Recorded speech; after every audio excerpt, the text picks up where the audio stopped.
கர்த்தரை துதியுங்கள், நல்லவர், அவர் கிருபை என்று அந்த காது கேட்கும் பொழுது அது நேரா உங்க சப்கான்ஷியஸ் மைண்ட்ல நீங்க விதைக்கிறீங்க. You are sowing it in your subconscious mind. அதுக்கு கதை சொல்றாரு, confession is very important. ஏன் confession important சொல்றாருன்னா, நீங்க அதை சொல்ல சொல்ல சொல்ல சொல்ல கிருபையில் பெருகுவீர்கள். ஹalleluya. கிருபை ஆட்டோமேட்டிக்கா உங்க தலைமையில இருக்கும், உங்க குடும்பத்தின் தலைமையில இருக்கும், உங்களுடைய பிள்ளைகளுடைய தலைமையில இருக்கும், படிப்புகளின் மேலே இருக்கும், ஞானத்தின் மேலே இருக்கும். இன்னைக்கு ஞானம் இல்லாமல் எத்தனை பேர் சீரழிந்து கொண்டிருக்கிறார்.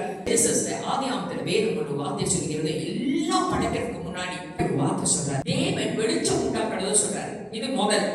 பின்னாடி அவர் மறுபடியும் சூரியனை படைக்கிறாரு, மறுபடியும் சந்திரனை படைக்கிறார். அது வெளிச்சமா, இது வெளிச்சம், ரெண்டுமே வெளிச்சம், ரெண்டுமே வெளிச்சம். யோசி, இது என்ன தெரியுங்களா?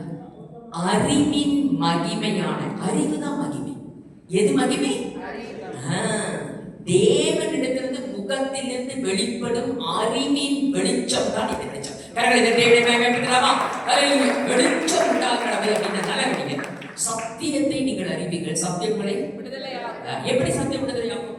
எப்படி சத்தியம் விடுதலையாக்கும்? அந்த வசனம் என் வாழ்க்கையாக மாறும் போது சத்தியம் விடுதலை. வசனம் என்ன ஆகும்? நல்லா கிடைங்க, நல்லா கிடைங்க.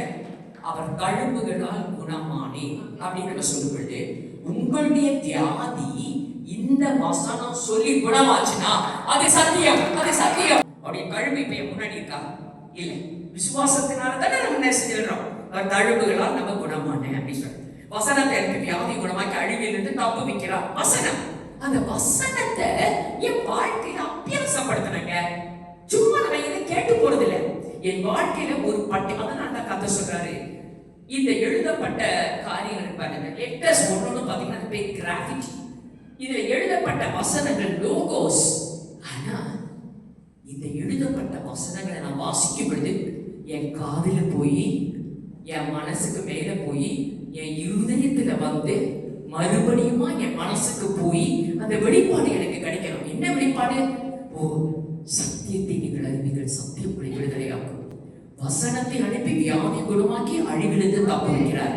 அப்படின்னா என்ன? அவர் தழும்புகள், இயேசுவின் தழும்புகளால் குணமானி. அவர் வசனத்தை அனுப்பி வியாதி குணமாக்கி அழிவிலிருந்து தப்பு வைக்கிறார். நான் எழுதிருப்பேன், நாளைக்கு நான் படுத்துட்டு இருக்க மாட்டேன், நான் எந்திரிச்சு நடக்கணும், நாளைக்கு நான் குளிச்சுட்டு வெளியில வரணும், நான் இப்படி சோபியத்தனமா வீட்டுல படுத்து இருக்க மாட்டேன், என்னை